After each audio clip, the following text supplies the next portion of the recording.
Hello बच्चों। तो चलिए आज हमें देखना है कि वस्तुओं को आवेशित करने के कितने तरीके हैं। तो देखिए, वस्तुओं को आवेशित करने के 3 तरीके होते हैं। कौन कौन से 3 तरीके हैं वो ज़रा हम डिटेल में समझेंगे। तो देखो, पहला तरीका है जिसको हम बोलते हैं चालन द्वारा या बाई कंडक्शन। ठीक है। दूसरा होता है आपके पास प्रेरण द्वारा, जिसको हम बोलते हैं बाई इंडक्शन। और तीसरा होता है घर्षण द्वारा, या इसको बोलते हैं हम बाई फ्रिक्शन। ठीक है। तो इसमें देखो, आपको मेन चीज़ क्या ध्यान रखनी है कि जो बाई कंडक्शन है, बाई कंडक्शन में हमेशा दो बॉडी एक दूसरे के कांटेक्ट में आएंगी। तो इसमें हमें याद रखना है कि दो बॉडी के बीच में डायरेक्ट कांटेक्ट होगा। लेकिन जो इंडक्शन वाला मेथड जिसको हम प्रेरण बोल रहे हैं, यहाँ पे बॉडी विदाउट कांटेक्ट रहेंगी। मतलब दो बॉडी को आप आपस में कांटेक्ट में नहीं लाओगे। ठीक है।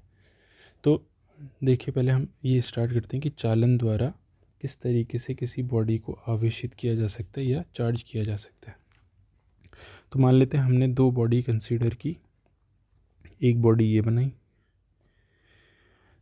और इस बॉडी को सपोज़ मैंने, ये बॉडी जो है ना, ये है आवेशित। इस पे हमने मान लो ये 4 पॉजिटिव चार्ज लिया और मैंने इस बॉडी को बोला है ये आवेशित बॉडी है। आवेशित का मतलब ये ऑलरेडी चार्ज्ड है। तो हमें क्या करना है, एक दूसरी बॉडी को इसके डायरेक्ट कांटेक्ट में लेके आना है। तो ये लेके आ गए हम डायरेक्ट कांटेक्ट में। लेकिन इसमें ध्यान रखना है कि ये जो दूसरी बॉडी होगी ये अनावेशित होनी चाहिए। अनावेशित, या ऐसे बोल सकते हो आप उदासीन, जिसको हम बोलते हैं इंग्लिश में न्यूट्रल। तो ये बॉडी न्यूट्रल होनी चाहिए, इस पर कोई चार्ज नहीं होना चाहिए। तो हम क्या देखेंगे कि डायरेक्ट कांटेक्ट की वजह से जो चार्ज है वो फ्लो करना स्टार्ट कर जाएगा दूसरी बॉडी की तरफ। लेकिन देखो, अगर दोनों बॉडी का जो आकार है या शेप है, साइज़ है, और दोनों बॉडी का जो मटेरियल है अगर वो सेम है, तो उस केस में दोनों में जो चार्ज का स्थानांतरण होगा वो इक्वल हो जाएगा, समान होगा। मतलब अगर दोनों वस्तुओं का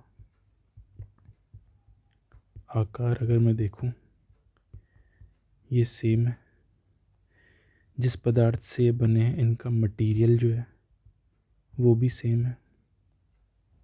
अब सेम मतलब समान। हाँ। तो उस केस में क्या होगा, जो आवेश का स्थानांतरण,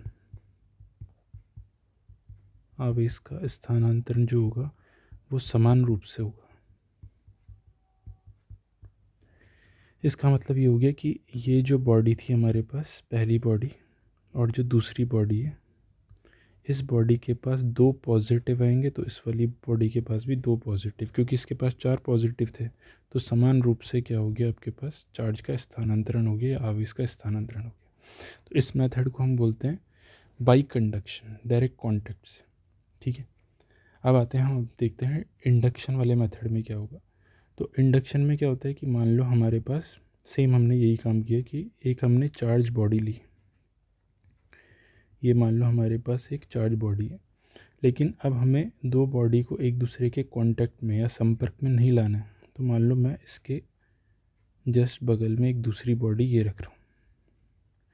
तो ये जो बॉडी होगी इसमें क्या होगा कि ये बॉडी हमें लेनी है उदासीन, जबकि ये बॉडी जो हमें दिख रही है ये कैसी है, ये आवेशित बॉडी है। तो ये देखिए, जो उदासीन बॉडी होगी, क्योंकि इसमें पॉजिटिव और नेगेटिव इक्वल अमाउंट में है, तो यहाँ पे जो ये पॉजिटिव चार्ज है ये नेगेटिव को अपनी तरफ अट्रैक्ट करने की कोशिश करेगा। तो अगर इसके एक साइड में नेगेटिव आ गया तो दूसरी साइड में क्या आ जाएगा, पॉजिटिव। तो अभी ये वाली बॉडी उदासीन ही है, लेकिन ये पोलराइज हो गई है। मतलब इसमें चार्ज एक तरफ पॉजिटिव और एक तरफ क्या आ गया, नेगेटिव आ गया।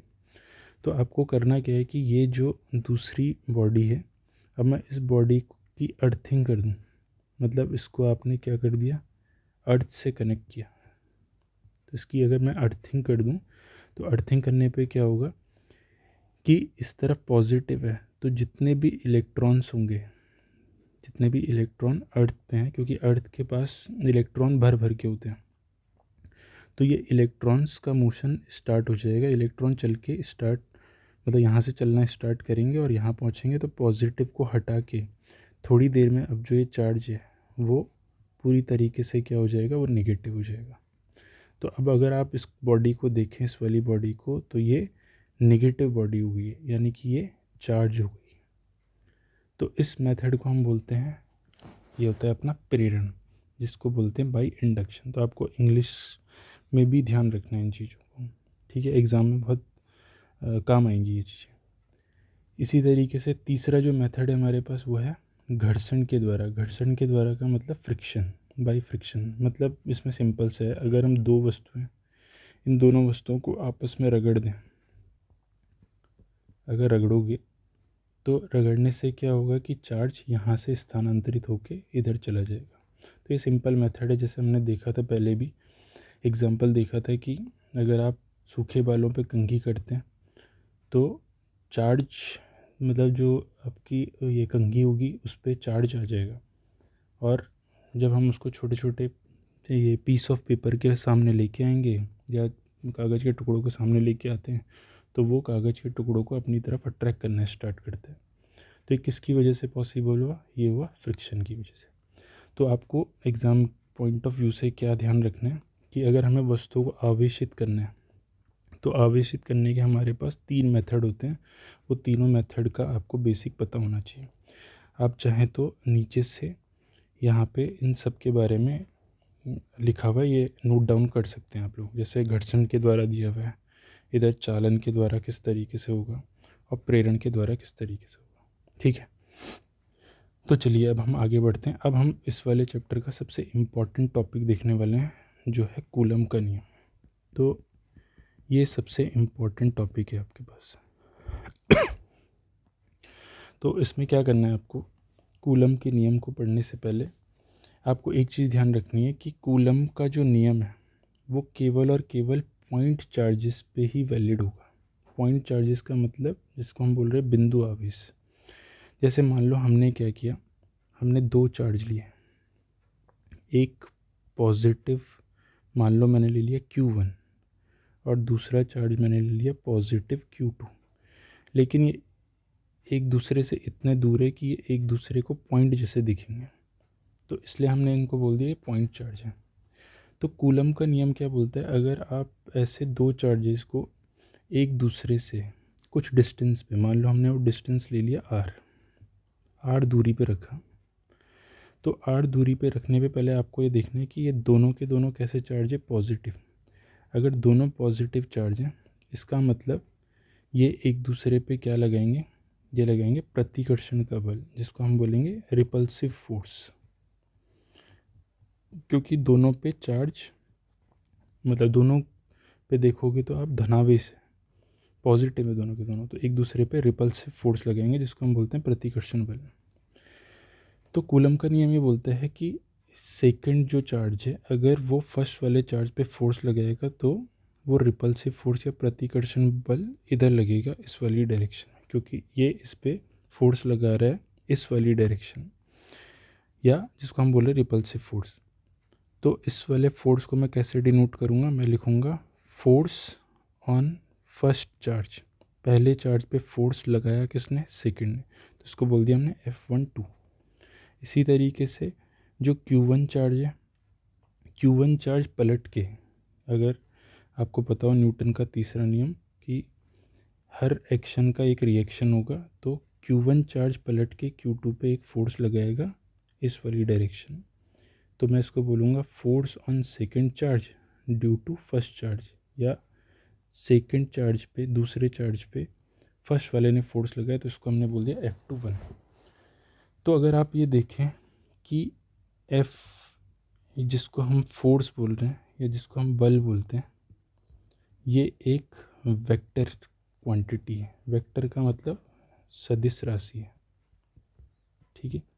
तो जब मैं फोर्स को डिनोट करूँगा तो न्यूटन के तीसरे नियम के अकॉर्डिंग जितना फोर्स इसने इस पे लगाया होगा उतना ही फोर्स इसने इस पे लगाया। तो जब मैं इसे लिखूँगा F12 is equal to F21, तो मेरे को क्या करना है कि ये दोनों फोर्स आपस में इक्वल तो होंगे, बिल्कुल बराबर होंगे, लेकिन अगर मैं इनको वेक्टर फॉर्म में या सदिश राशि के फॉर्म में अगर मैं इनको डिनोट करूं तो मुझे एक फोर्स पे नेगेटिव साइन लगाना पड़ेगा। क्यों? क्योंकि दोनों का डायरेक्शन एक दूसरे के ऑपोजिट है, विपरीत है दोनों के दोनों। एक फोर्स अगर यहाँ दाईं तरफ लग रहा है तो दूसरा बाईं तरफ लग रहा है, ठीक है।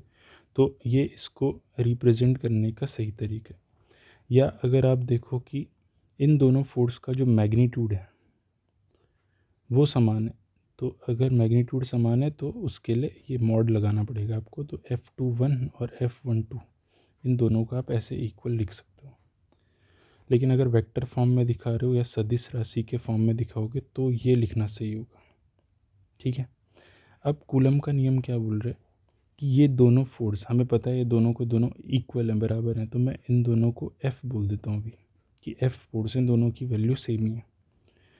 तो ये बताइए अगर F मतलब कूलम ये बता रहा है कि जो ये फोर्स लग रहा है ये फोर्स डायरेक्टली प्रोपोर्शनल है किसके? दोनों चार्जेस के गुणनफल के, दोनों चार्जेस का जो मैग्नीट्यूड है उसके गुणनफल के। तो इसको मैं ले लेता हूँ पहली इक्वेशन। दूसरा क्या बता रहा है कूलम कि ये जो फोर्स लग रहा है ये इन दोनों के बीच की जो दूरी है उसके इन्वर्सली प्रोपोर्शनल है, ठीक है।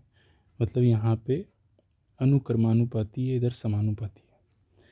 तो इन दोनों इक्वेशन को अगर हम आपस में कंबाइन कर दें, दोनों को मिला के देखें, तो ये ऐसा बन जाएगा force is directly proportional to Q1 Q2 upon R²। लेकिन हमें पता है अगर कहीं पे भी ये प्रोपोर्शनल का साइन हटता है तो उसकी जगह एक कांस्टेंट लग जाता है।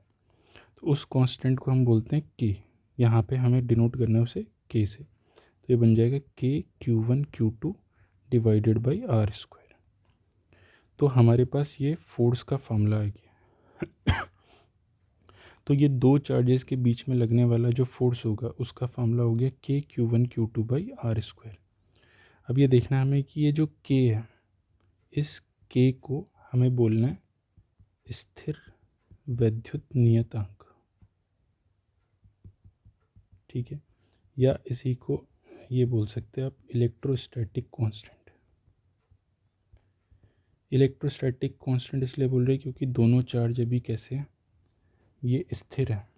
तो इन दोनों पे जो फोर्स लग रहा है उसके लिए जो हमने कांस्टेंट डिसाइड किया, इस कांस्टेंट को बोला हमने स्थिर वैद्युत नियतांक।